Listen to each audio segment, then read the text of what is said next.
ఇప్పుడు చెబుతున్నాడు. ఎవరికి చెప్పాలో తెలియదుట. శకుంతల ఎవరికి వీడుకోలు చెప్పాలండి? తల్లి లేదు, తమ్ముడు లేడు, చెల్లెళ్ళు లేరు. ఎవరో అనసూయ, ప్రియంవద అని ఇద్దరు చెలికెత్తలు ఉన్నారు. వాళ్ళు ఏదో స్నేహితురాళ్ళు మొక్కలకు నీళ్లు పోస్తుంటే బకెట్లో చెంబు అందిస్తారు. అంతకంటే వాళ్ళు ఏం చేస్తారు? ఎవరికి చెప్పాలో తెలియక చివరికి శకుంతల వెళ్ళిపోతుంటే ఆయన ఒకసారి ఆశ్రమం చూసేట. ఎవరు వీడుకోలు చెప్పడానికి రావట్లేదు. నా కూతురు పేదదైపోయింది. ఊళ్ళో నేను ధనవంతుడిని అయి ఉంటే నా కూతుర్ని మహారాణిలా పెంచేవాడిని. మా అమ్మాయి అత్తారింటికి ఎడుతోందని బంధువులందరినీ పిలిచేవాడిని. వాళ్ళు 100 మంది 25 మంది బంధువులు ఇక్కడికి దంపతులు అందరూ వస్తే వాళ్ళందరూ కలిసి పంపించేవాళ్ళు. నా కూతుర్ని ఎవరూ లేరు, జడదారని నేను ఒక్కడిని పంపిస్తున్నా అని మొక్కల దగ్గరికి వెళ్ళేట. పాపం మొక్కల దగ్గరికి వెళ్ళి, ఓ మొక్కలారా, శకుంతల నీళ్లు పోస్తే పెరిగిన మొక్కలారా, శకుంతల నీళ్లు పోస్తే పెరిగిన మహావృక్షాలారా, శకుంతల అత్తారింటికి వెళ్ళిపోతుంది, మీకు తెలియడం లేదా? పాతుం న ప్రథమం వ్యవస్యతి జలం యుష్మాశ్వపీతేషుయా. శకుంతల ఎటువంటిదో మీకు తెలియదా?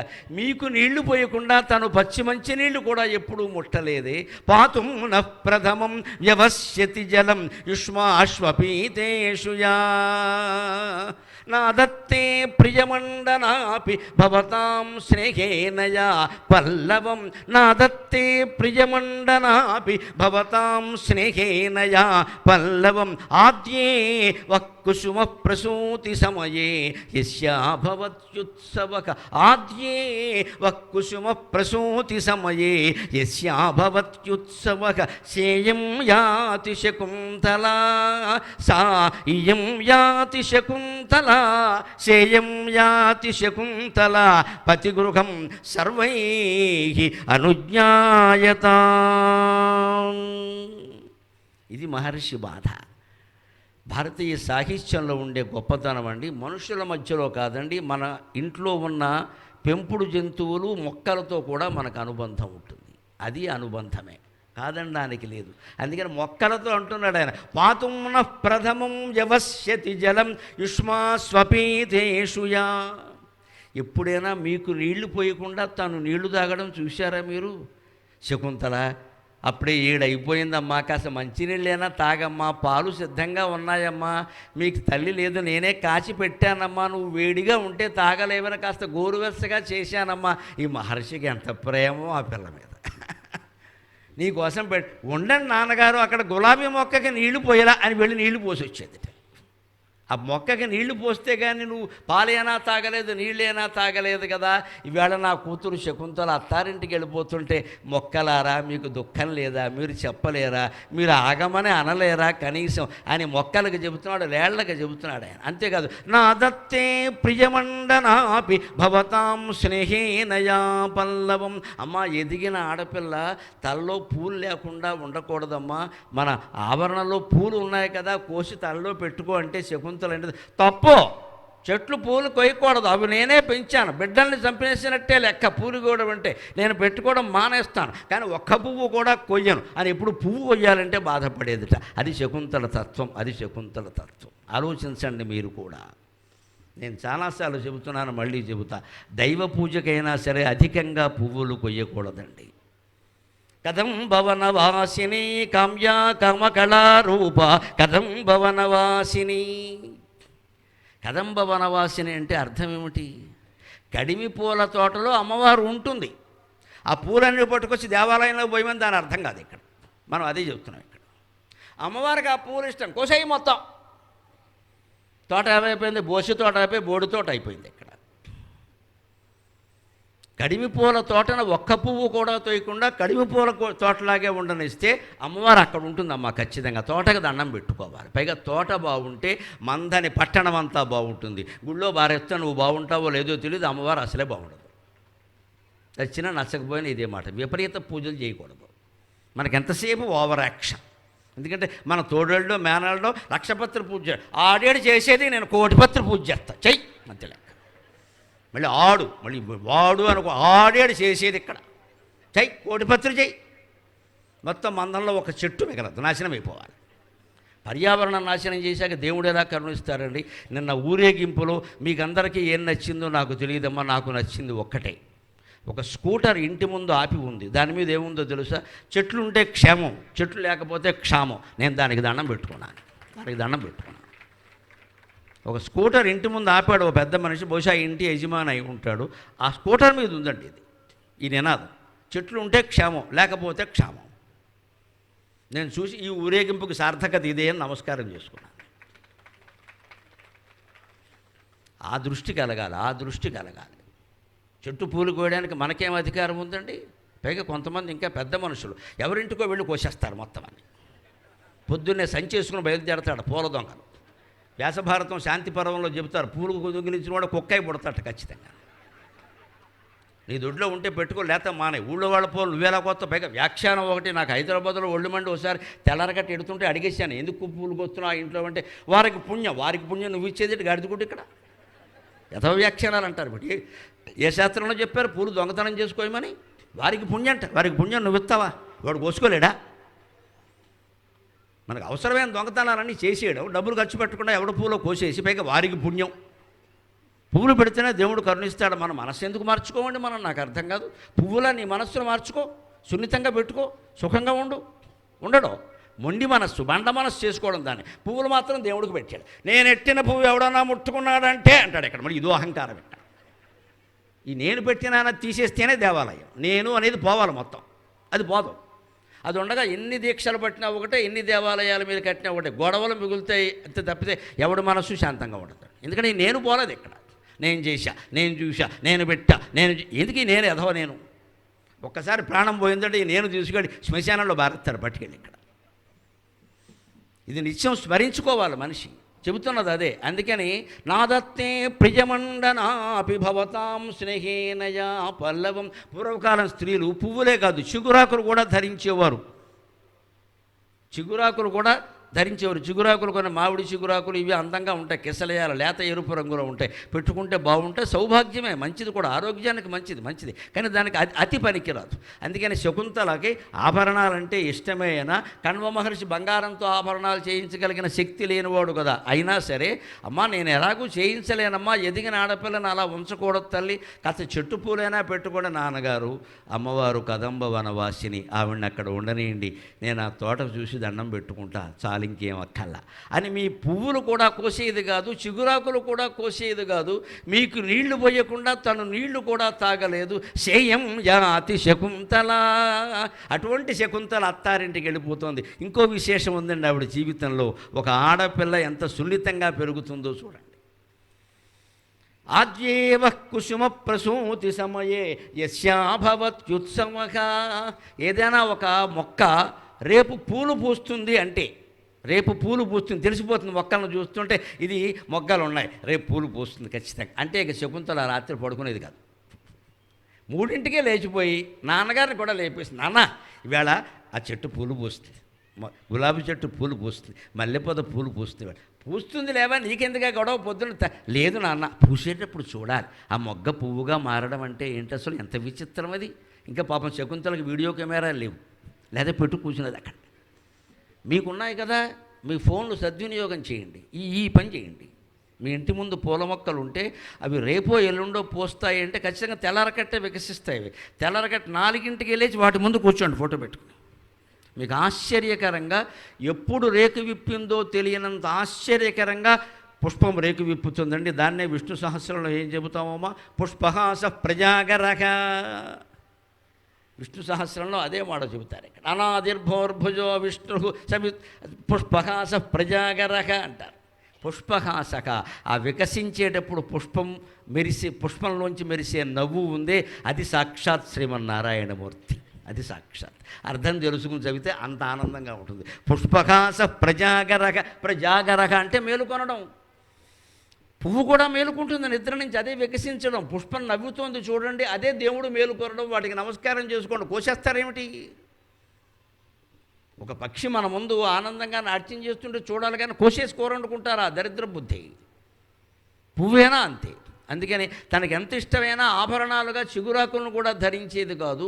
అంతేకాదు మీలో ఎవరైనా మొక్కలు పువ్వులు పూస్తాయి అంటే అక్కడే కూర్చునేది తెల్లరకట్ట 4 గంటల నుంచి. కుసుమ ప్రసూతి సమయే యస్యాభవత్యుత్సవక. మీరు పూలు పూస్తుంటే ఆవిడకి బిడ్డలు పుట్టినంత ఆనందంగా ఉండేదమ్మా నా బిడ్డకి. అటువంటి బిడ్డ ఇవాళ సేయం యాతి శకుంతలాపతి గృహం సర్వైరనుజ్ఞాయతాం. అటువంటి శకుంతల అత్తారింటికి వెళ్ళిపోతుంది. మీరంతా అనుమతి ఇచ్చి పంపించండి అంటే అంతలోనే ఆ చెట్టు చాటు నుంచి ఒక లేడు వచ్చి శకుంతల కొంగు పట్టుకుని లాగిందిట. నువ్వు వెళ్ళొద్దు, ఉండవు, నువ్వు వెళితే నేను వస్తాను, నన్ను తీసుకెళ్ళి, లేకపోతే నువ్వు ఇక్కడ ఉండు. ఆ లేడి అప్పుడు పుట్టింది ఆ భావనకు. అభిజ్ఞాన శాకుంతలంలో ఉంటే అది చూసి కాళిదాసు గురించి నేను పద్యం వెళ్ళాను సాగరఘోష కావ్యంలో. ఇది కదా కవిత్వం అంటే. కాళిదాసు కవిత్వం ఎలా ఉంటుందంటే మునిచాటు శకుంతలలివి వనదేవత కనులు రాల్చు బాష్పములివియే. మునిచాటు శకుంతలలివి. కాళిదాసు శ్లోకాలన్నీ కరుణామయం. కరుణ అంటే మునిచాటు శకుంతలలివి వనదేవత కనులు రాల్చు బాష్పములివియే. కొనలాగు కురంగములివి కనులం చెమరింపజేయు కాండ్వములివియే. కాళిదాసు కావ్యాల్లో కొన్ని దృశ్యాలు బాపు గారు బొమ్మ వేసేంత అందంగా ఉంటాయి. ఏ కవిత్వాన్నైనా మంచి కవిత్వం అని ఎప్పుడు అంటామంటే ఒక చిత్రకారుడు దాన్ని చూస్తే బొమ్మ వేయాలి, ఆ కవిత్వం వింటే బొమ్మ వేయాలి. ఏ బొమ్మైనా ఎప్పుడు బాగుంటుంది అంటే మాబోటి కవి ఎవడైనా దాన్ని చూసి పద్యం చెప్పాలి. అంచేత ఒక కళని మరో కళతో ప్రోత్సహించడం, ఒక ముత్తైదువు మరో ముత్తైదువుకు బొట్టు పెట్టినట్టే ఒక కళని మరో కళతో ప్రోత్సహించడం, కవిత్వాన్ని చిత్రకళతో, చిత్రకళని కవిత్వంతో ప్రోత్సహించడం. అందుకని కాళిదాసు శ్లోకాలు ఎటువంటి వాడు మునిచాటు శకుంతల. ఎప్పుడు తల్లి చాటు బిడ్డలాగే ఉండాలమ్మా పెళ్ళయ్యే వరకు. ఇవాళ చాలా తేడా వచ్చింది పెంపకాల్లో. మీరే ఆలోచించండి. అవన్నీ చూసే ఈ కథ ఎంచుకున్నాం కార్యకర్తలు నేను. తల్లి చాటు బిడ్డ, తండ్రి చాటు బిడ్డ అంటే వాళ్ళని స్వేచ్ఛ లేకుండా చేయమని కాదు ఇక్కడ. మనము కన్నేస్తూనే ఉండాలి. వాళ్ళ స్వేచ్ఛ వాళ్ళకు ఉంటుంది, మనము కన్నేస్తూనే ఉండాలి. లేకపోతే ఇబ్బందులు ఎలా ఉంటాయో ఇంకా ఇవాళ రేపు మిగిలిన కథలో చూద్దాం. అసలు కథ ఇంకా ముందుంది. ఇప్పుడేమైంది? మునిసాటు శకుంతలలాగే పెంచాలి పిల్లల్ని, పెళ్ళయ్యి వాళ్ళు ఉద్యోగాల్లో స్థిరపడే వరకు. తర్వాత మాట సరిగ్గా కన్నుళ్ళలాగే మళ్ళీ డిటాచ్మెంట్ వదిలేయాలి. ఇంక వదిలేయాలంతే. ఇంక ఊరికే పట్టించుకోవద్దు. ఇంకా నీకు అపురం నువ్వు చేసుకో. ఏమన్నా మరీ తీవ్రంగా ఉంటే చెప్పు, లేకపోతే ఊరికి ఫోన్ చేయకస్తమానం అంతే. అంటే వాళ్ళు చేసుకుంటారు. మనం ఫోన్ చేయడానికి అవకాశం ఇచ్చామనుకో రోజు చేస్తారు, ఏదో ఒకటి చెబుతూనే ఉంటారు ఇక్కడ. అలాంటి అవకాశాలు ఇవ్వకూడదు. మమకారం తగ్గించుకోవడం అంటే అది ఇప్పుడు కణువుడు తర్వాత చేస్తాడా పని దుష్యంతుడి దగ్గరికి వెళ్ళాక అర్థం. ఇప్పుడు మరి మమకారం కదా, పంపించేటప్పుడు ఇలాంటి విరక్తులు ఉంటే అలాగా. అందుకని ఆయనకు కూడా పాపం కన్నీళ్ళు ఆగట్లా, మహర్షి బలవంతంగా ఆపుకుంటున్నాడు. కానీ అవి వెళ్ళిపోతుంది చూడండి. అంటే కొనలాగు కురంగములివి. మామూలు వాళ్ళ కన్నీళ్లు పెట్టడం కాదు, కణవ మహర్షి యోగి కాబట్టి కన్నీళ్లు పెట్టట్లేదని. వనదేవత కనులు రాల్చు బాష్పములివియే. అరణ్యమంతా ఒక స్త్రీమూర్తిగా మారి కన్నీళ్లు రాలుస్తుందట. మంచు బిందువులను తెల్లారకుతుంటే రాలుస్తుంది. ప్రయాణం ఎప్పుడు తెల్లారకట చేస్తారు, తూర్పుగా బయలుదేరతారు. మంచు పడుతూ ఉంటుంది అక్కడ. ఆ మంచు బిందువులు ఆకుల మించి పువ్వుల మించి జారుతూ ఉంటే అనిపిస్తున్నది ఏంటంటే వనదేవత కూడా బాధపడుతోంది, శకుంతల అత్తారింటికి వెళ్ళిపోతుందని. వెంటనే ఒక లేడీ వచ్చి ఆ కొంగు పట్టుకొని లాగిందట. కొనలాగు కురంగములివి అనేది కాళిదాసు కవిత. కొంగు పట్టుకుని లాగేటువంటి లేడీలా ఉంటాయి ఇవి అన్నారు. కనులను చెమరింపజేయు కాండ్వములివియే.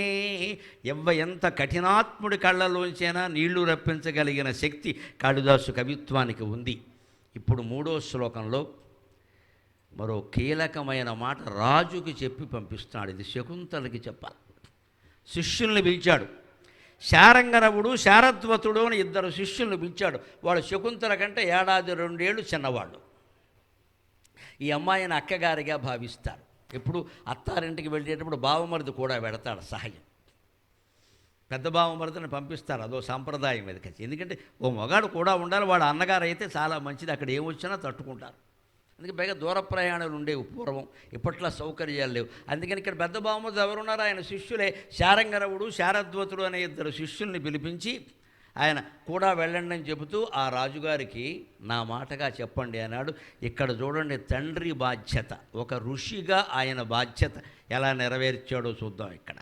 అక్కడ చెబుతున్నాడు, మహారాజా మా అమ్మాయి నీ దగ్గరకు వస్తోంది. అస్మాన్ సాధు విచింత్య సంయమ జనాన్ ఉచ్చైః కులం చాత్మనగా త్వయ్యస్యాం అబాంధవకృతాం స్నేహ ప్రవృత్తించతాం సామాన్య ప్రతిపత్తిపూర్వకమియం దారేషు దృశ్యాత్వయా భాగ్యాయత్తమతః పరం న ఖలు తద్వాచ్యం వధూబంధుభిః. అమ్మాయి తల్లి కానీ తండ్రి కానీ ఏ మాటలు మాట్లాడాలో ఏ మాటలు మాట్లాడకూడదో చెబుతున్నాడమ్మా. ఇది లోక జ్ఞానం. దీన్ని పాటిస్తే 10 కోట్లు కాదు 10 లక్షలు కూడా ఖర్చు పెట్టకుండానే సంసారాలన్నీ నిండు నూరేళ్ళు సుఖంగా సాగుతాయి, అనుమానం ఏళ్ళ. ఇంకా శ్రద్ధగా విందాం, ఎటువంటి అహంకారాలు లేకుండా. మాకెందుకు ఇవన్నీ అంటే ఆవిడ చెప్పలేడు. ఇక్కడ ధనాహంకారం, పదవీ అహంకారం అన్నీ బాగా ఆడ మొగ తేడా లేకుండా అందరిలో కమ్మేసే బాగా మా అమ్మాయి మా అబ్బాయి అంతే, మేమేం చెప్పక్కల వాళ్ళకే తెలుసు అంటూ అవన్నీ పోవడానికి మన రాజుకు చెబుతున్నాడు ఒక మాట. అది అభ్యర్థనం హెచ్చరిక రెండూ ఉంటాయి అందులో. అస్మాన్ సాధు విచింత్య సంయమి జనాన్. ఓ మహారాజా, మా అమ్మాయి నీ దగ్గరికి వస్తుంది, ఎందుకంటే ఈయన త్రికాల జ్ఞాని, బతుకు ఏమవుతుందో తెలుసు. ఆ మాట ఇక్కడ అనకూడదు, అపశకునం. వెళ్ళాలి, తన సమస్య తాను పరిష్కరించుకోవాలి. అది బిడ్డల పట్ల మనం ఉండాల్సింది. 5 ఏళ్ల వరకు పిల్లల్ని దేవుళ్ళ చూడాలి. అన్ని ఉపచారాలు మనమే చేసుకోవాలి. వాడు కడుక్కోలేడు, మనమే కడగాలి. 10 ఏళ్ళు వచ్చాక కూడా కడగడం మొదలెట్టామనుకో జీవితాంతం కడగమంటాడు. ఎక్కడ కడగదు, వయసులో చేయవలసిన వయస్సులో చేయాలి. తర్వాత నువ్వు చేసుకో, నీ గూడు నువ్వు సర్దుకో. మీ పిల్లల చేత పుస్తకాలు గూడు సర్దించండి, ఏమక్కల్లా. వాళ్ళ గూడు వాళ్ళని సర్దుకోమనండి, వాళ్ళ బూట్లు వాళ్ళని తుడుచుకోమని మీరెవరూ చూడకండి. అది చేస్తే చాలండి. వాళ్ళకి టైం లేదు. ఎవరికి ఉందంటే టైం ఎక్కడ? చాకరీ చేయడానికి తల్లికి ఉందంటే ఎక్కడ? తల్లి చాకరీ చేయడం కోసం పుట్టిందా? అన్ని పనులు మనమే చేస్తాం, ఎక్కడ చేయక్కర్లేదు. వాడు వచ్చేసరికి చేయాల్సింది ఒకటేనమ్మా, వాడి చేతుల్లోంచి ఆ పుస్తకాల సంచి అందుకోవాలి. తల్లో తండ్రో ఎవరైనా సరే అది చెయ్యాలి. అక్కడ పెట్టే go for tuition, maths you are dull. ఇది వేళ వచ్చేమాట. ఇక్కడ లెక్కల్లో డల్గా ఉన్నావు, మ్యాథ్స్ దగ్గరికి వెళ్ళిపో. వాడు చచ్చిపోదు. ఇంకా నేను బండి నుంచి రాలేదు ఎదవశ్యని అప్పుడే ఎక్కడికో పొమ్మంటుంది. ఇవిడు తల్లే బల్లే. నేనేదో ఇంటికి వచ్చి చెగోడీలు తిందాం సకినాలు తిందామని నేను ఎడుతుంటే ఇక్కడ ముందు సంచి తీసుకోవాలి. స్కూల్లో ఏం చెప్పారని అడగకూడదు, తప్పు. వాడి మీద భారం పెట్టకూడదు. వాళ్ళ బూట్లు ఇప్పుకుని లోపలికి వచ్చాక నాన్న కూర్చో, స్కూల్లో ఏమైనా విశేషం జరిగిందా? మీ ఫ్రెండ్స్ అందరినీ కలిసావా? అందరూ వచ్చారా? ఎవరన్నా మానేశారా? మధ్యాహ్నం భోజనం చేసావా? ఇది తల్లి నోట రావాల్సిన మాట అమ్మ. మార్కులు ఎంతసేపు సబ్జెక్టు గురించి కాదు. ఇక్కడ కింద పరీక్షలో నీకు తక్కువ వచ్చాయి, ఈసారైనా ఎక్కువ వస్తాయా అంటే ఆడికి మంటెత్తిపోతుంది. అట్నుంచి అంటే అయ్యప్ప దగ్గరికి వెళ్ళిపోతాడు శబరిమలై, మళ్ళీ రాడు. ఇంకా వాళ్ళకి ర్యాంకులు కావాలి కానీ నేను అక్కర్లేదని మన పిల్లలకి చాలా స్పష్టంగా చెప్పాలి. మాకు మీరు ఏం చదివినా చదవకపోయినా సంపాదించకపోయినా మీరు ఎలా ఉన్నా మీరు సుఖంగా ఉండడం కావాలి, మీరు సుఖంగా ఉండడం కావాలి, మీరు ఆరోగ్యంగా ఉండడం కావాలి. ఇంకా మాకేం అక్కర్లేదు. ఇది తల్లి నోట తండ్రి నోట రావాల్సిన మాట. డబ్బు సంపాదన గురించి ర్యాంకు గురించి తల్లి మాట్లాడినా తండ్రి మాట్లాడినా రాక్షసులైనట్టు లెక్క, అనుమానమే లేదు. ఇక్కడ అసలు ఆ మాటే రాకూడదు. వాడు ఉద్యోగం వస్తే వస్తుంది, లేకపోతే రాదు. పెళ్ళి అయితే వస్తుంది, లేకపోతే లేదు. మనం ఉన్నాం కదా. నువ్వు సుఖంగా ఉండు, ఆనందంగా ఉండు, ఏం కావాలి చెప్పు. నీ సుఖం కోసం నేనేం చేయగలను, అంతే. చదువులు ర్యాంకులు ఇవన్నీ మాట్లాడాల్సిన విషయాలు కాబట్టి ఉపాధ్యాయులు చూసుకుంటారు, పర్వాలేదు. ఇవాళ ఆ మాటలు రావడం వల్లే పిల్లలు చాలా దెబ్బతిన్నాయి. మీరు ఐఐటి చేసిన వాడు ఆత్మహత్య చేసుకోవడం ఏంటండి? ఎప్పుడూ లేదు. ఇటకలు అమ్ముకున్న వాడు ఆత్మహత్య చేసుకోలేదు ఈ దేశంలో. 10 ఏళ్ల పాటు పంట పండకపోయినా రైతులు ఎవరు ఆత్మహత్య చేసుకోకుండా ధైర్యంగా ఉంటున్నారు. ఆ రైతు జాతికి నమస్కారం, వ్యవసాయానికి నమస్కారం. ఎంత ధైర్యం అండి వాళ్ళకి. భగవంతుడు అలా చేశాడు, ఏం చేస్తాం, పిల్ల పెళ్ళి వాయిదా వేసేద్దాం అంతే. పిల్ల పెళ్ళి వాయిదా వేస్తాడు, మళ్ళీ పంట పండించుకుంటున్నాడు. ఐఐటి వాడు ఉద్యోగం రాకపోతే 2 నెలలు ఆగలేడు. ప్రేమించిన అమ్మాయి వీడికి ఐ లవ్ యూ చెప్పకపోతే 2 నిమిషాలు ఆగలేడు. అమ్మాయి అయినా అంతే. ఎందుకు ఎలా తయారవుతున్నారు? చిన్నప్పటి నుంచి ధైర్యాన్ని ఏర్పట్ల. అన్ని సేవలు చేసేవాళ్ళు కొందరు, ఏమీ చేయకుండా వదిలేసేవాళ్ళు కొందరు. కణ్వ మహర్షి నుంచి అదే నేర్చుకోవాలి. ఏది చెయ్యాలో అది చెయ్యాలి, ఏది చెయ్యకూడదు అది చెయ్యకూడదు, ఏది చెప్పాలో అది చెప్పాలి, ఎక్కడ ఆపాలో అక్కడ ఆపాలి. ఇంతవరకు శకుంతలతో ఒక్క మాట చెప్పాలా మీరు గమనించండి. శకుంతల వెళ్ళిపోతుందో నా హృదయం బాధపడుతుంది అన్నాడు ఒక శ్లోకంలో. 2వ శ్లోకంలో మొక్కలతో మాట్లాడాడు, శకుంతలతో మాట్లాడాడు. ఇప్పుడు 3వది రాజుగారితో మాట్లాడుతున్నాడు. ఈ 4 శ్లోకాలకి పేరు ఏమిటంటే శకుంతలను అత్తవారింటికి పంపుతూ కణ్వ మహర్షి చేసిన ఉపదేశం. నాకు అర్థం కాల. 3 శ్లోకాలు దానికి సంబంధం లేదు, ఒకటే. ఆ చివరిలో వస్తుంది. శకుంతలకి చెప్పింది ఒకటే శ్లోకం. కానీ దాంతో పాటుగా 4 రకాలు ఎందుకు చెప్పాడు అంటే పిల్లని అత్తారింటికి పంపుతున్నాడు, ఆ పిల్లకి కాదు వాడికి చెప్పాలి కొన్ని. అంతేకాదు ఇక్కడ ఉన్న వాళ్ళకి చెప్పాల్సి ముందు తన హృదయాన్ని తాను సర్దుకోవాలి. ఆ హృదయాన్ని ముందు సర్దుకున్నాడు. మన హృదయాన్ని మనం సర్దుకుంటే కానీ ఏం మాట్లాడలేం కదా. ముందు మనస్సులో ఉన్న దుఃఖాన్ని సవరించుకోవాలి. తర్వాత తోడు కోసం మొక్కల్ని జింకల్ని పిలిచాడు. తర్వాత రాజుగారికి చెప్పాల్సిన మాటలు ఇప్పుడు చెబుతున్నాడు, తేడా రాకుండా బిడ్డ బతుకు కాపాడడానికి. ఏమంటున్నాడో తెలుసా? అస్మాన్ సాధు విచించే సంయమ జనాన్. మహారాజా ఒక్క మాట గుర్తుపెట్టుకో, నేను మహర్షిని. ఇది ఆత్మాభిమానం అంటే. ఆత్మజ్ఞానం ఉన్నవాడికి ఆత్మాభిమానం ఉంటే అది గౌరవం.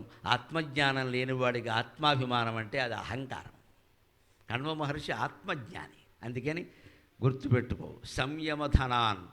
మా దగ్గర డబ్బు లేకపోవచ్చు, తపస్సు అనే ధనం ఉందంటే మా అమ్మాయి విషయంలో తేడా వస్తే కమండల జలం సిద్ధంగా ఉంది, అయిపోతామని చెప్పడం అనమాట. ఇది చాలదు అమ్మాయిని కాపాడడానికి. ఆ మాట అమ్మాయి చెప్పకూడదు, గర్వం వచ్చేస్తుంది. మా నాన్న ది గ్రేట్ అనకూడదమ్మా. అమ్మాయి అందరూ అమ్మాయికి పొగరు వస్తుంది. అమ్మాయికి చెప్పట్లా, శిష్యులకు చెబుతున్నాడు. మీరు చెప్పండి అక్కడ ఆ మాట ఆ రాజు. అస్మాన్ సాధు విచించ సంయమధనాన్. మేము సాధువులమే, మేము చాలా శాంతంగా ఉంటాం, కానీ మమ్మల్ని లోకు కట్టద్దు. మేము మంచివాళ్ళం కానీ మెత్తని వాళ్ళం కాదు. ఇది హెచ్చరిక. సంయమధనాన్. నీ దగ్గర ఉన్న డబ్బు నా దగ్గర లేకపోవచ్చు, నేను నీకు మామగారిని, నీకు నేనేం కట్నం ఇయ్యలేకపోవచ్చు, నా అమ్మాయిని తప్ప నేనేమి ఇయ్యలేను, ఆభరణాలు కూడా పెట్టలేదు. ఇక్కడ బాల తొడుగు వృద్ధ తొడుగు ఏమీ లేవు, ఒకటే తొడుగు ఇక్కడ, ఓ చీర, ఏం లేదు ఇక్కడ. అలాగని నువ్వు లోకు గడ్డానికి వీళ్ళ మా దగ్గర తపస్సు అనే ధనం ఉంది. అంటే తేడా వస్తే అన్ని తేడాలు వస్తాయి. బతుకు పాడు చేసుకోకు. అంతేకాదు, ఉచ్చై కులం చాత్మనగా. నీ వంశాన్ని గురించి కూడా తలుచుకో. మీది చంద్రవంశం. మీ రాజ్యంలో మీకంటే పూర్వులెవరూ అమ్మాయిల్ని మోసం చేయలేదు. ఆ చరిత్ర లేదు. అసలు ఏ చరిత్రలోనూ అమ్మాయిల్ని మోసం చేసిన వాడెవడు బాగుపడినట్టు దాఖలాలు లేవు. అందుకని మోసం చేయొద్దు. అది నీ వంశానికి గౌరవం కాదు, నాకు గౌరవం కాదు. నాకు మంట వచ్చిందంటే ఏం జరుగుతుంది? సంయమిధనాన్ని, మా తపోధనాన్ని మేము కొంచెం ఖర్చు పెట్టాల్సి వస్తుంది. అందుకని ఆలోచించుకో. అంటే అక్కడ ఉంది, సరిగ్గానే ఉంది ఖచ్చితంగా అక్కడ. సంయమధనాన్ని ఉచ్చైకులం చాత్మనక. ఈ రెండూ దృష్టిలో పెట్టుకో. అప్పుడు అంతేకాదు, ఇంకో మాట, మహారాజా నువ్వు చాలా చనువు తీసుకున్నావు నా కూతురు దగ్గర. ఎంత అనుబంధంలా కాపాడుకుంటూనే ఒక రాజుని కుడి చేతి చూపుడు వేలుతో హెచ్చరిక చేస్తున్నాడమ్మా కణ్వ మహర్షి. అది భారతీయ ఋషి అంటే అది భారతీయ ఋషి అంటే హెచ్చరిక చేస్తున్నాడు. ఏమనుకుంటున్నావు?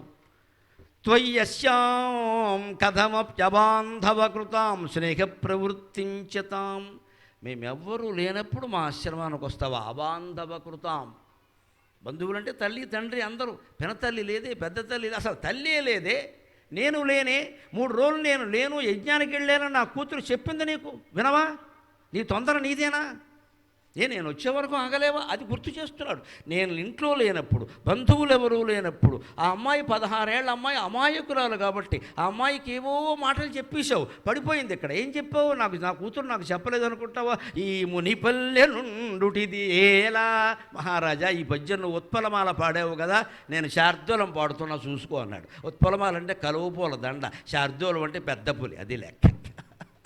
నువ్వు ఉత్పలమాల పద్యం పాడావు కదా నా కూతురు దగ్గర. ఈ మునిపల్లె నుండుటిది ఏల కరంబనురాగమొప్పగా భామిని నాకు భార్యవయి భాసిల భాసురలీల అశేష రాజ్యలక్ష్మి మకనీయ సౌఖ్యముల మేలుగనందుము అనిందితెందు పాదామల రమ్య హర్మ్యముల అనిందితెందు పాదామల రమ్య హర్మ్యముల హారి హిరణ్మయ కుట్టిమంబులన్. బంగారపు అరుగుల, రత్నాల స్తంభాల మేడ మీదకి మీ ఇద్దరూ చెయ్యి కలుపుకుని పడితే చంద్రకాంతి పడుతుందా? ఇది పెద్ద సీనరీ తీస్తావా? మా అమ్మాయికి వీడియో కాల్లో చూపిస్తావా? ఇవన్నీ 16 ఏళ్ళ అమ్మాయితో 35 ఏళ్ళు నిండిన పెద్ద మనిషి, ఒక మహారాజు, అప్పటికే 2 భార్యలు ఉన్నవాడు మాట్లాడాల్సిన విధానమేనా ఇది? ఇదంతా ఈ ఒక్క మాటలో ఉంది. అబాంధవ కృతాం. మేమెవరూ లేనప్పుడు వస్తావా ఇంటికి? ఒక ఒంటరి ఆడపిల్లని మగాళ్ళు ఎవరు తల్లిదండ్రులు లేనప్పుడు ఇంటికి వచ్చి అనేక రకాలు మాట్లాడడం నీకు ధర్మమేనా అసలు? ఇదంతా మాట్లాడడం గొడవలు అయిపోతే ముందే నన్ను అనుమానించారంటాడు. తేడా వస్తేనే వస్తాయి. అందుకని అబాంధవకృతాం స్నేహ ప్రవృత్తించుతాం. మేమెవ్వరూ లేని సమయంలో వచ్చి ఆవిడకేవో లేనిపోని మాటలు చెప్పేసి ఆ లేత వయస్సులో రాజసుఖాలన్నిటి గురించి రుచి చూపించి ఒక వీడియో తీసేసి ట్రైల్ పార్ట్ కింద ఏదో వేసేసి ఆవిడని లొంగ తీసుకున్నావే, అది గుర్తుపెట్టుకో. స్నేహ ప్రవృత్తించుతాం. ఐ లవ్ యూ అని 2 మాటలు చెప్పు. నా కూతురు పడిపోయింది. నా కూతురు పడింది మహారాజా, నేను పడను, నేను కణ్వ మహర్షిని, అది గుర్తుపెట్టుకో అన్నాడు. తేడా వస్తే నేను రంగంలోకి దిగుతా. మర్యాదగా మీ సమస్య మీరు పరిష్కరించుకుంటే మంచిది. అంటే ఒక తండ్రి తపస్సు, ఒక తల్లి సాధ్విత్వం బిడ్డల్ని ఎంత కాపాడుతుందో దయచేసి తల్లిదండ్రులందరూ ఆలోచించండి. మీరు జపం చేయండి, మీరు తపం చేయండి. ఆ తపస్సు మీ బిడ్డల్ని కాపాడుతుంది, ఖచ్చితంగా కాపాడుతుంది, అనుమానం ఎలా. రోజు ఉదయం అరగంట, సాయంత్రం అరగంట కూర్చొని జపం చేయండి, తపం చేయండి. మా వల్ల కాదు అనకండి, నామస్మరణ ఇంతకంటే ఉందమ్మా. నమశివాయ నమశివాయ, నమో నారాయణాయ, శ్రీమాత్రే నమక. ఏదో ఒక నామాన్ని ఇంట్లో ఓ మూలకు వచ్చిన ఒక అరగంట సేపు అనలేమా? ఆ అరగంట ఫోన్ కట్టేయలేమా? 6 నెలలు అని చూడండి, మీ బిడ్డలందరూ మీరు కోరినట్టుగా సుఖ సంపదలతో హాయిగా ఉంటారమ్మా. మందని మొత్తానికి నేను చేస్తున్న వాగ్దానం ఇది, మన ఆధ్యాత్మిక వ్యవస్థ మీద నమ్మకం. 6 నెలలు చేసి చూడండి, ఉదయం అరగంట, సాయంత్రం అరగంట. తల్లి తండ్రి ఎవరి మీదో ఎవరిలో తోసేయద్దు, ఎవరి దారిని వారే చెయ్యాలి. అన్ని రకాల ఇంట్లో ప్రవృత్తులన్నీ మారుతాయి, కంగారు పడక్కల. పిల్లలు పొరపాటు దారిలో ఉన్న మన దారికి వచ్చేస్తారు. అమ్మవారు ఊరుకోదు, మనం ఊరుకున్నా. వాడు నన్ను జపం చేస్తున్నాడు, వాడికి అప్రతిష్ట కలిగితే నేను ఎందుకు ఊరుకుంటా అని ఆవిడ రంగంలోకి దిగుతుంది. ఆవిడ అంత దయామయ్య, ఆవిడ భక్తి ప్రియ, భక్తి గమ్య, భక్తి వశ్య, భయాపక. మీరు చదువుతున్న సహస్రంలో భక్తి ప్రియ, భక్తి గమ్య, భక్తి వశ్య, భయాపక. దేనికి నామాలన్నీ వ్యాస మహర్షి రాసింది పని లేక, నిజంగా పోతే. అది ఇక్కడ చెబుతున్నాడు. ఆయన తపస్సు, మహాతపస్సు. ఆయన అరగంట కాదు, ఓ అరగంట విరామం ఉందేమో, 20 గంటల తపస్సే ఆయన. ఆయనకి ఇంకెంత శక్తి ఉంటుంది. అందుకని మా శక్తిని గుర్తుపెట్టుకో. పైగా నువ్వు ఎప్పుడు వచ్చావు, ఏం చేసావు, ఒకసారి ఆలోచించు. మేమేమో డబ్బు లేని వాళ్ళం కావచ్చు, మేము తపోధనం ఉంది, నేనెప్పుడు వస్తావా, ఏవో మాయం మాటలు చెప్పి వశం చేసుకుంటావా, అది కూడా నాకు దృష్టిలో ఉంది అంటే అది రికార్డ్ అయింది, గుర్తుపెట్టుకో. మా అమ్మాయి నాకు చెప్పింది ఆ విషయాన్ని అని. ఇప్పుడు కూడా చూడు, ఇంత ఖచ్చితంగా మాట్లాడి ఏమంటున్నాడో తెలుసు. నేనేం అడగట్లా, పెళ్లి చేసుకున్నావు కదా, భార్యను సరిగ్గా చూడాలి కదా. పోనీ నీకు ఇప్పటికే ఉన్న మహారాణుల్లో ఈవిడ్ని పట్టపురాణం చేయమని నేను అడగట్లా. అంతేకాదు, శకుంతల ఇంకో కోరిక కోరింది, నాకు పుట్టిన బిడ్డను రాజు చెయ్యాలి. ఆ మాట కూడా నేను చెప్పట్లా, నీ ఇష్టం.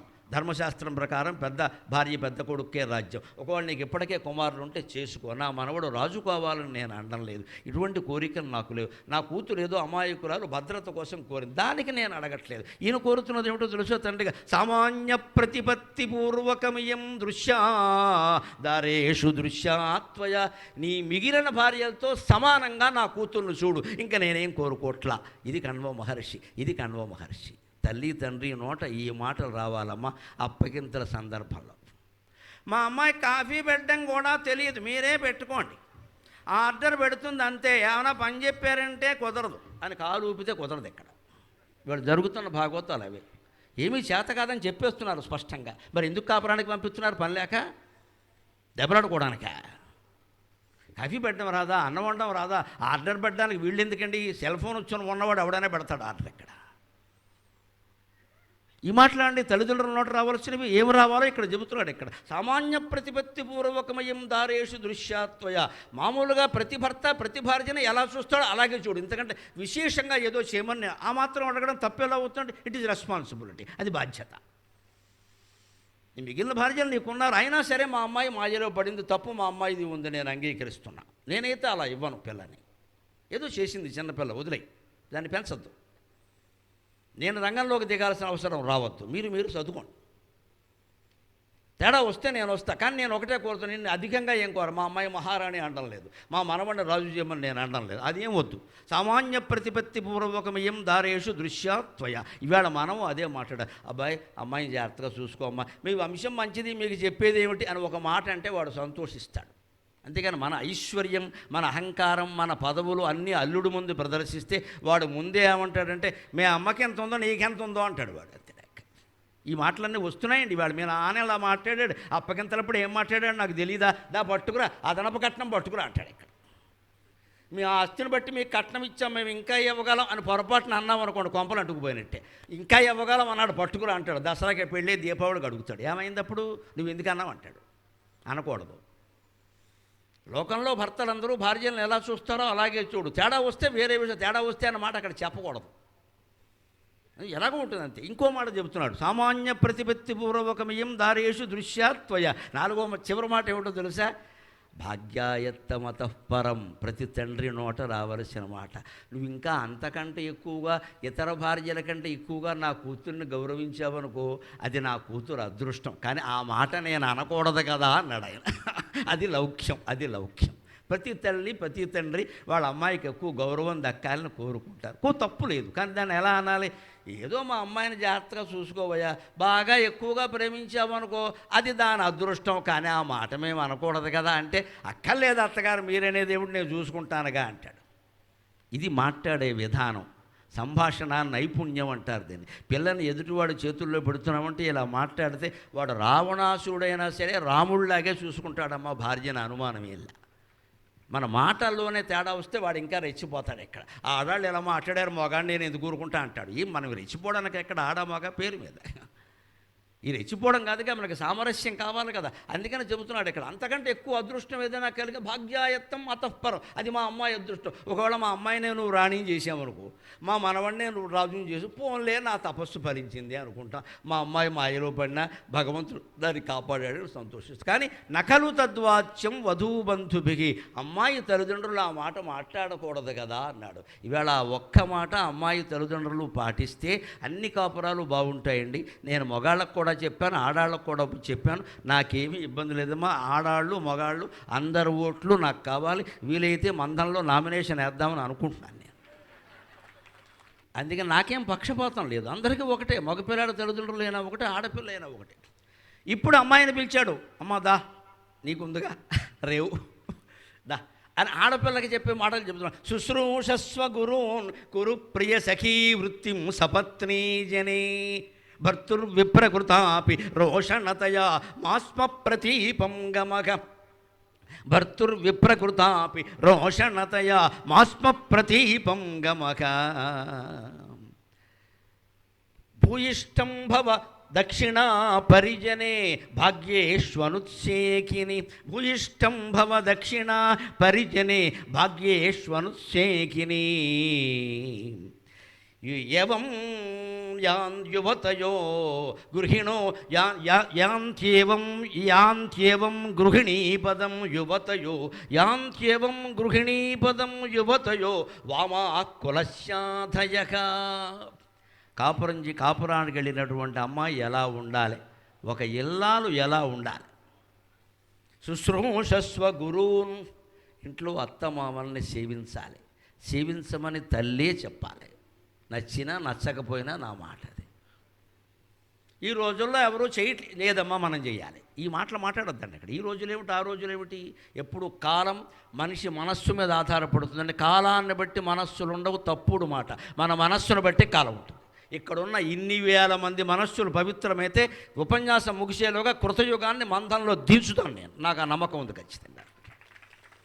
ప్రొవైడెడ్ వన్ థింగ్, మన మనస్సులు మారాలి. అందుకు మనం సిద్ధంగా ఉండం. అంతా మారిపోవాలి, నేను తప్ప.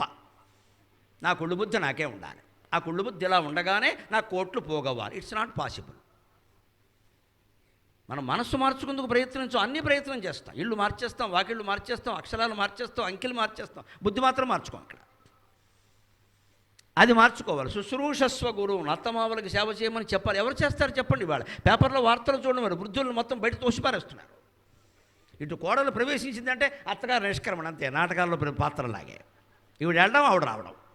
అంటే కొడుకు బలి చేయడం అంటే మొత్తం వదిలేయడమా కొడుకుని? ఎంత విచిత్రంగా మారిపోయాను. జరుగుతున్నాయి, పత్రికల్లో వస్తున్నాయి. విడాకులు ఎందుకు జరుగుతున్నాయంటే లాయర్లు చెబుతున్నారు ఇక్కడ. పెద్దవాళ్ళు ఎవరు జోక్యం చేసుకోకుండా వాళ్ళు హాయిగా చేసుకుంటారు కాపురం చెబుతున్నారు వాళ్ళు. అది జరుగుతుంది చాలా కారణాలు. వాళ్ళ దాన్ని వాళ్ళు వదిలేయండి. వాళ్ళకి ఏవో మోజులో గాజులో ఏవో ఉన్నాయి, వాళ్ళు పడతారు, ఒకటికాళ్ళు ఒకళ్ళు అట్టుకుంటారు, చేసుకుంటారు. మనం మధ్యలోకి వెలిగితే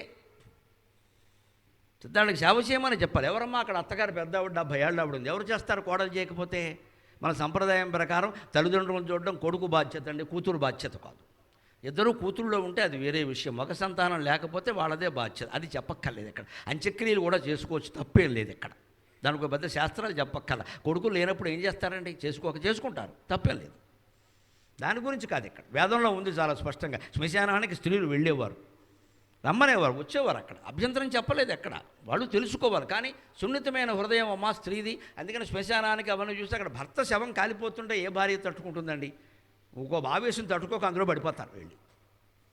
అందుకని రావద్దని చెప్పారు తప్పితే వేదం ఎవరికి నిషేధం విధించలేదు ఇక్కడ. అంత్యక్రియలు కూడా స్త్రీలు చేయొచ్చు హాయిగా, కొడుకులు లేకపోతే కూతురు చేయించండి, ఎవరినో పిలిచి చేయించక్కర్లేదు ఇక్కడ. దానికోసం కొడుకునగా అవసరం లేదు, వీడు బతుకుండగానే కొరివెట్టేస్తాడు వీడు, దీనికోసం ఒకటి గంటే వీడు బతుకుండగానే కొరివెట్టేస్తాడు వీడు. ఎందుకది చేయొచ్చు హాయిగా, నేను ప్రమాదం, దాని విధానాలు దానికి ఉంటాయి. యజ్ఞోపవేతంతో పని లేదమ్మా, దర్భ ముంజతాడు ఉంటుంది, పెళ్ళెప్పుడు వేస్తారు ఇక్కడ నడుం దగ్గర, అదే వేస్తారు, చేయిస్తారు ఇక్కడ, దానికి శాస్త్రాలు ఉన్నాయి, ఏం ప్రమాదం ఏం లేదు ఇక్కడ. అందుకోసం మానవత్వాన్ని చంపుకోక్కల్లా. పైగా ఆ కూతురు చేస్తే తండ్రికి ఇంకా శ్రద్ధగా చేస్తుందని అని అడిగితే, మా అన్నయ్యలు ఎవరూ లేరు, ఏం చేస్తాను, నేనే చెయ్యాలి అని ఎంతో శ్రద్ధగా బ్రాహ్మణులు ఎలా చెప్తే అలా చేస్తుంది. ఏం మనకు జరగడం కదా కావాల్సింది, నష్టమేముంది. అందుకని పెద్దలకు సేవ చేయమని చెప్పాలి, లేకపోతే వృద్ధులకు ఎవరు చేస్తారండి.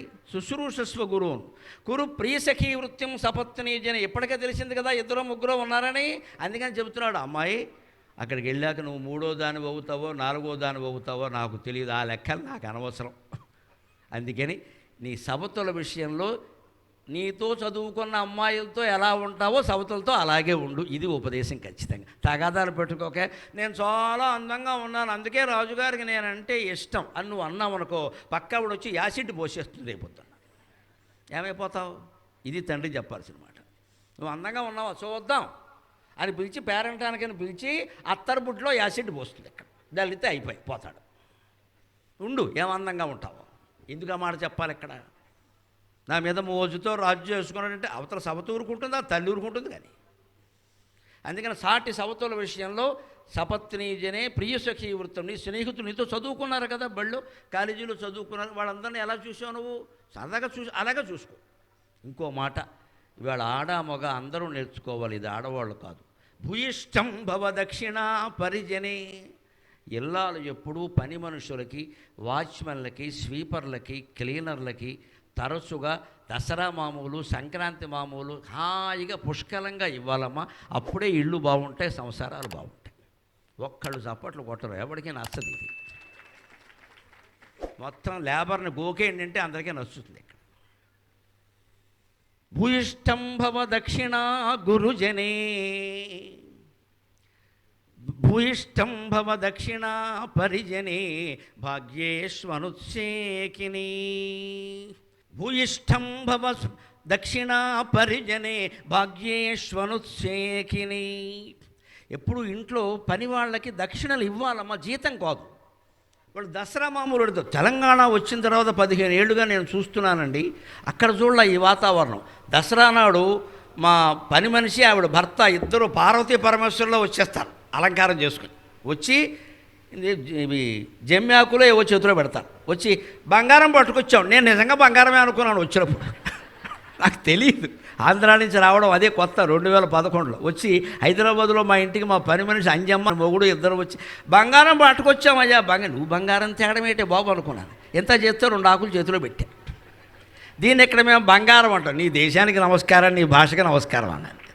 అంటే ఎంత ఒక ఆకుని, ఒక జమ్మి ఆకుని అమ్మవారి పూజలో ఉపయోగించే దాన్ని బంగారంగా భావిస్తున్నారంటే నిజంగా ఆ జాతికి నమస్కారం చేయాలమ్మా మనం. సంస్కారం, అది సంస్కారం. దాన్ని బంగారం అంటారు, వాళ్ళు ఆకు అనరు. మేము బంగారం పట్టుకొచ్చామంటారు, పట్టుకొచ్చి దండం పెట్టాక మాకు తెలియదు కదా, మేము ఊరుకుంటావేటి అన్నారు, అంతే లెక్క అర్థమైపోయింది అక్కడ. వెంటనే 500 నోటు చేతిలో పెట్టగానే అందరూ 100 ఇస్తారు, నువ్వు 500 ఇచ్చావు, చల్లగా ఉంటుంది. ఇప్పటికీ మా పని మనిషి ఆశీర్వచనం వల్ల నేను చల్లగా ఉన్నానమ్మా, అనుమానం వెళ్ళలేదు. నాకు పెద్ద మనుషులు ఆశీర్వచనం ఎంత ముఖ్యమో పని మనుషులు అంతే ముఖ్యం.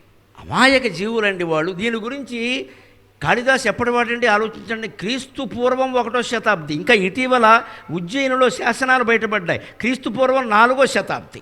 అంటే ఇదొక 2000 అదొక 400, 2500 ఏళ్ల క్రితం చెప్పాడు కాళిదాసు కావ్యంలో. పని మనుషులను జాగ్రత్తగా చూసుకోండి. భూయిష్టంభవ దక్షిణ పరిజని. దసరా మామూలు అనగానే 100, 50 ఎలా వస్తాయండి చేతులకు? మన అబ్బాయి అడిగితే ఇస్తామమ్మా అలాగా.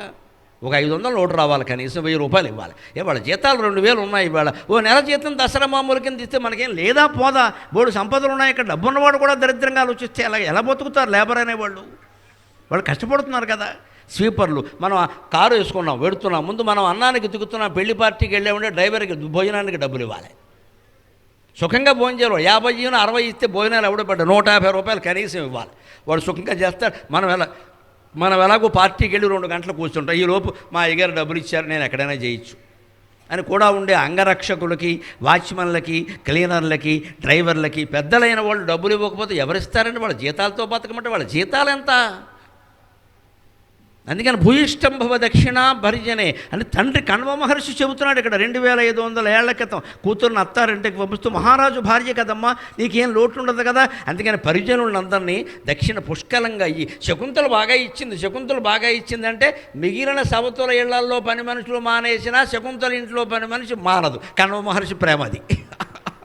మా అమ్మాయి కష్టపడక్కర్లేదు, ఆ పని మనిషికి అది జాగ్రత్త చూసుకుంటాం. అంటే పెద్దవాళ్ళు ఎంత ముఖ్యమో చిన్నవాళ్ళు అంతే ముఖ్యం కదా. అంతేకాదు ఇంకో మాట, భాగ్యేష్వనుత్సేకిని, పిల్లల కాపురాలు బాగుండాలంటే మగపిల్లాడికి కానీ ఆడపిల్లకి కానీ మనం ఫోన్ చేసి మన ఆస్తుల వివరాలు చెప్పకూడదండి. మనకేం లోటు అనకూడదండి.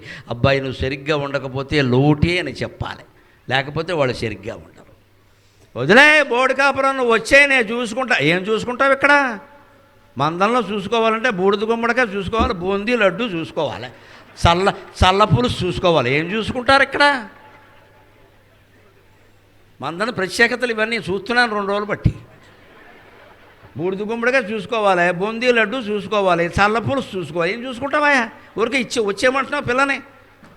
ఊళ్ళో ఎంత అప్రతిష్ట పిల్ల ఇంటికి వస్తే. భాగ్యేష్వనుత్సేకిని, అమ్మ మనకు ఐశ్వర్యం ఉండొచ్చు, గర్వించకూడదు.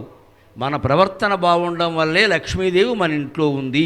మనం కుంకం బొట్లు పసుపు బొట్లు పెట్టడం వల్ల కాదండి, మన ప్రవర్తన బాగుండడం వల్లే లక్ష్మీదేవి మన ఇంట్లో ఉంది. నీ ప్రవర్తన బాగుంటే మీ అత్తారిల్లు కూడా అలాగే ఉంటుంది. భాగ్యేష్వనుత్సేకిని భూయిష్టం భవ దక్షిణ పరిజనే భాగ్యేష్వనుత్సేకిని యాంత్యేవం గృహిణీ పదం యువతయో వామాకులశాతయక.